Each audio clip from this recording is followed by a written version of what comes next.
Hello, hello, hello. What ho! Welcome back to another exciting adventure of mustachioed reactions on Travel Mateus Findlay.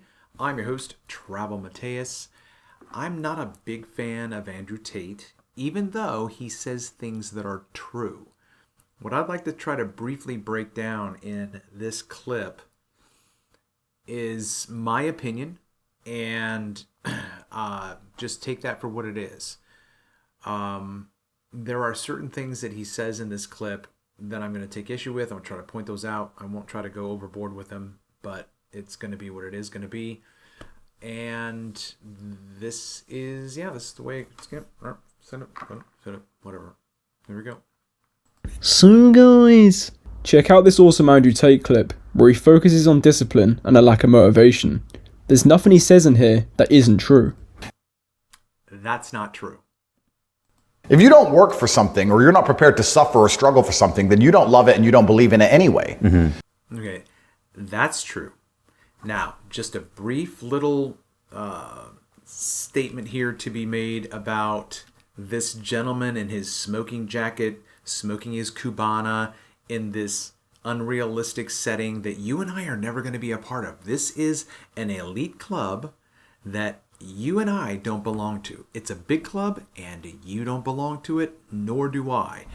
This whole setting is just smacks of, I don't relate to these people, okay? These are not my people. Do you understand what I'm saying?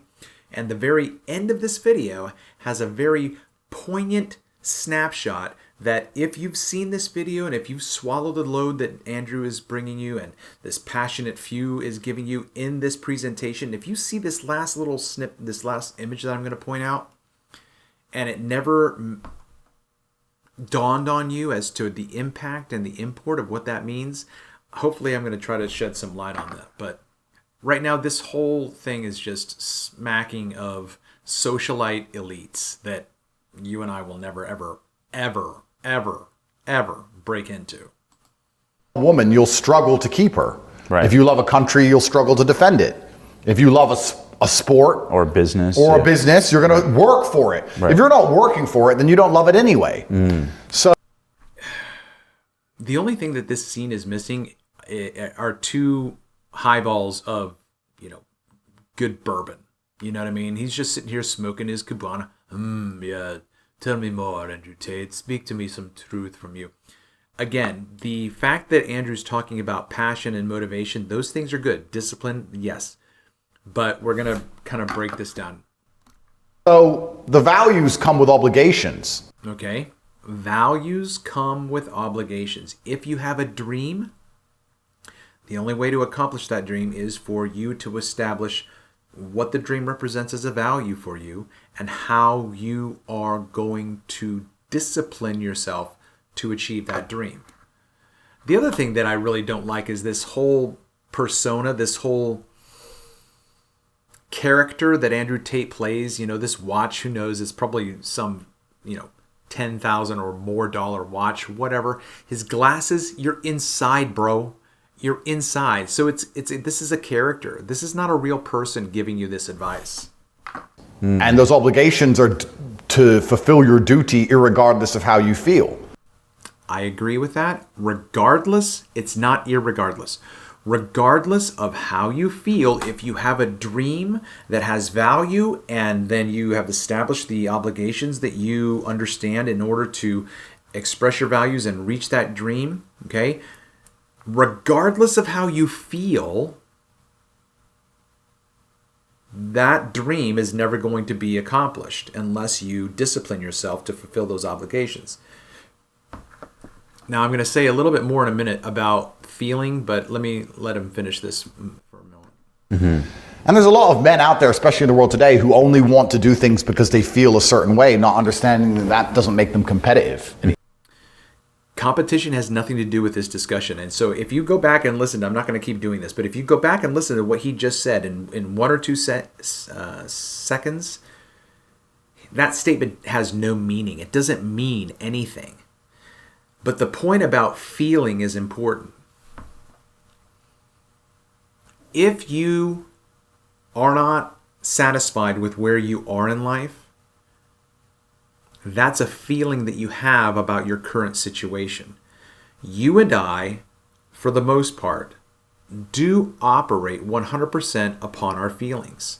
We might not think of them as feelings, we might not want to label them as feelings, but think of it this way. If you wake up in the morning and the alarm goes off and you don't feel like getting out of bed and so you hit the snooze, you are operating on your feelings.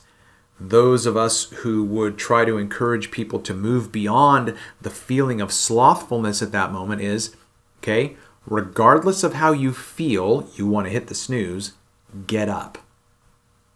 But think about the physiological, psychological impact. Every decision you ever make, you make because you want to. And that's a feeling. So it's not just this nice little smoke my cigar. Yes, it's all about feel. It's not about the way you feel. Just do it. You won't do it if you don't want to. Okay? So I'm trying to make a distinction between feeling and wanting, even though those are still emotional characteristics. And then, well, I'll just let it. Okay. Anymore. The biggest question I get asked all the time is, hey, I lack motivation. And it's an annoying question to me because... All right, now this is a big clue. If you swallow his loads that he puts out there for you to listen to and be motivation and inspired by someone who's just like you, he's not just like you. He's never been just like you. You will never be just like Andrew Tate. You're not in that club. But the key word that he used here is annoying. You annoy Andrew Tate. That should be a red flag for you. A leader, a guru, a yogi, a teacher, an instructor, a master does not get annoyed because that's an emotional response. Right? What I would have liked to have heard Andrew say in this moment is, sometimes people ask me, how do I get motivated? Or I don't feel motivated, or I don't know how to get motivated. The first thing he should have said is, I understand exactly where you're coming from. Or like Morpheus, I know exactly what you mean. I know exactly what you mean. That's the identity. That's the empathy. He has no empathy for you little peons out there. He does not empathize with you. And he just revealed it to you in that faux pas, in that slip up. Okay? And that's just the way I'm interpreting this. But let me say this. I got turned on to Andrew Tate.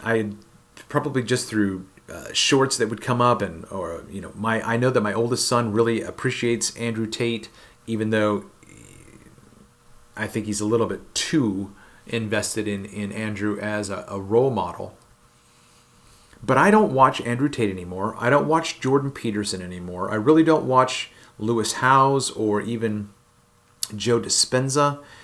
Because even though they have an element of truth that I do think is reality and is helpful for understanding perhaps more about myself and helping other people understand more about themselves,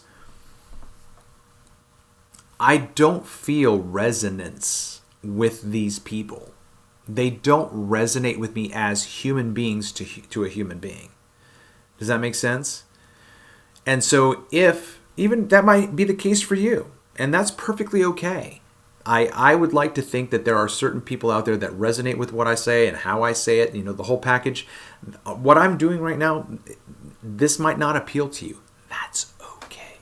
I'm not hung up on that, and I understand that dynamic. But I hope that my authenticity will win the day, even though my packaging perhaps isn't as polished and sunglassed, wearing as Andrew Tate. But all of this to say again, his character doesn't appeal to me, okay? And these little cues that are happening right now, misusing irregardless, and then calling someone who, even, he's going to say it in a second, even if this person wants you to make them motivated, like, give me motivation. Okay, There you go. Now you're motivated. Even if a person wants that, a true master will understand this person who just wants an immediate gratification, and this is a definition for immediate gratification for all of you if you're interested. Immediate gratification is the lack of discipline to endure and persevere and push through a temptation. That's my own definition of immediate gratification. So you have someone who's immature, who just wants immediate gratification. They don't want to do the work. You might have to cut yourself off from that person. That person could be beyond help because they just will not do the hard work. And then you as a master have to understand that, okay, I need to sever myself from this relationship because it's toxic. And I don't need that toxicity in my life, because then you're going to have to work double time, triple time, quadruple time, so to speak. Not understanding that doesn't make them competitive anymore. The biggest question I get asked all the time is, hey, I lack motivation. And it's an annoying question to me because so do I sometimes. I don't always feel motivated to go to the gym. I don't always feel motivated to work. I don't always feel motivated to do what I need to do, but I do it anyway. It's called discipline. Yeah. And if you're going to wake up every day and lack the motivation to do what should be done and compete against people who will do it irregardless of how they feel, you're going to perpetually and forever lose. Now, if you lack motivation, it's a long process. It's kind of like losing weight, okay? If you think about let's say you wake up one day and you say to yourself, you know, I'm really not happy with the way that I look, or the way that I feel, or the way that my health is expressing itself. I get winded at times. You have to understand that however old you are at that moment, 15, 30, 45, 60, that body type that you have at that moment took you that long to build. You're not going to get ripped in a week or a month. You're going to have to do hard work. And it's an aspect of maturity in any level. If you want to be a better reader, if you want to be a better artist, if you want to be a better guitar player, you might not have the motivation immediately. And so you have to take baby steps for you. Figure out for you, what are the baby steps? Baby steps? It means setting small, reasonable goals for yourself, one day at a time. One tiny step at a time. Baby steps. That you can take small little steps. Let me just do one thing. Let me just do 5 minutes of practice. Boom, I got it, yeah. Get that dopamine fix, right? Now, do it for 6 minutes or 7 minutes or whatever it is. Or perhaps even think about this. If you want to overcome a habit that is a poor or a bad habit for you, the next time, feel the temptation. Remember immediate gratification? Smoke that cigarette, watch that porn, push that snooze button, okay? Just do this for a moment. Because that temptation is saying, okay, do this or don't do this. And so you have to make a decision to go in one direction or another. Before you go in one of those directions, catch it. Because you might not even catch yourself yet. That's how long this process. You might not even recognize all of these. Okay, look.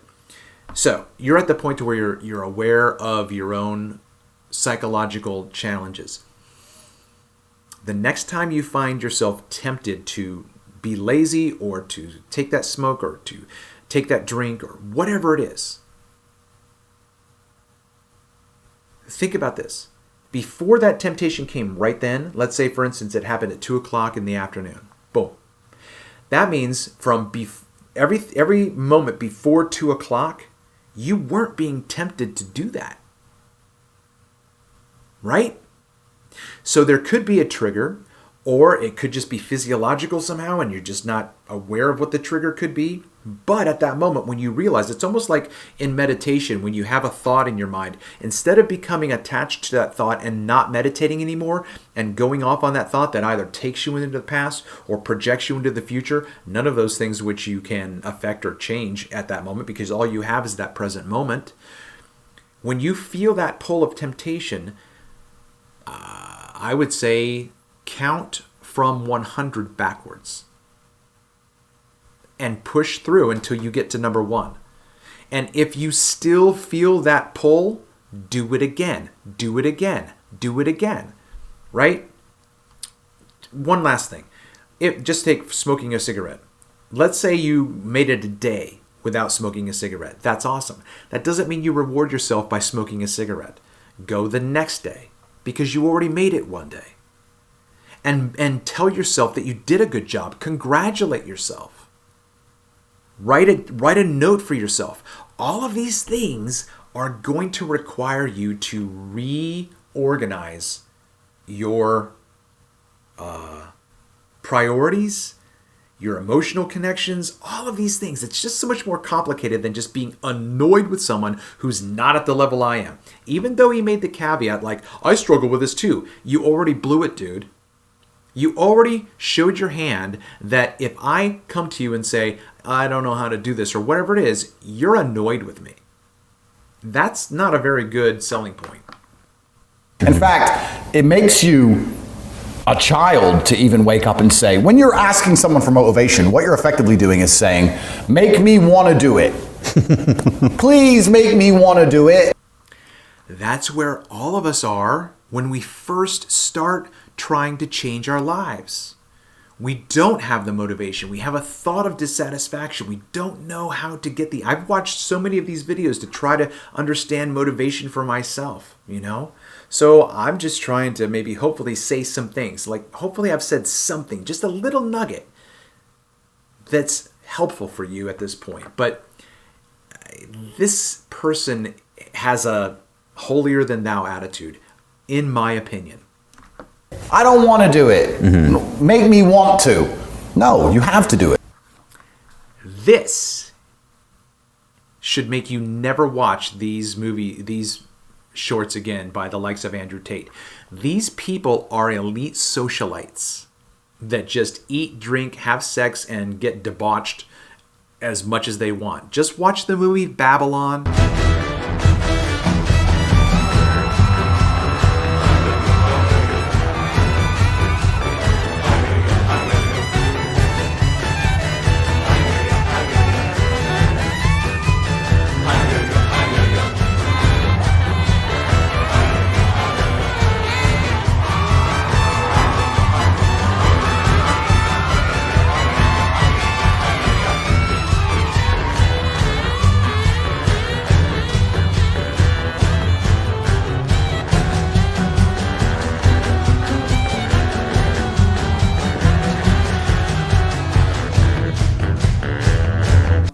Okay? Just watch the movie Babylon. This is that club. You will never be this guy with his hand on some blonde's knee. This blonde bombshell just, look, oh, Trav-El, you're jealous. I'll let you be the judge of that, whatever. I'm telling you right now, this should be a major warning flag. This has no point, no purpose in the motivational content that we should have been watching a moment ago. All right, this has been another exciting adventure of, what is this? What am I doing? Mustachioed Reactions. I have been your host, Trav-El Mateus. Please, before you leave, if you're listening up to this point, please make sure you smash that Fonzarelli, hit that like, share the content, leave me a comment in the comment section. Let me know where you came across this content, maybe how you came across my channel. And remember, the comment section is for love. It is not for hate. If you want to spread hate, you can go smurf off. Haters, go smurf yourselves. Okay? Let's spread love. Let's spread light. And let us bring liberation to those who aren't where we are. Until next time.